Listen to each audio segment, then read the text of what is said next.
చెబుతుంది, ఎదిగిన కొద్దీ ఒదగమని అర్థమందులో ఉంది.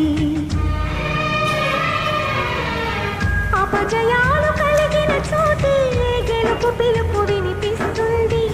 ఆకులన్నీ రాలిన చోటే కొత్త చిగురు కనిపిస్తుంది.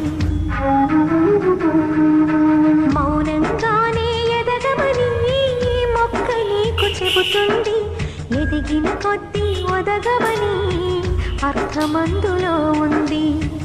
అపజయాలు కలిగిన చోటే గెలుపు పిలుపు వినిపిస్తుంది.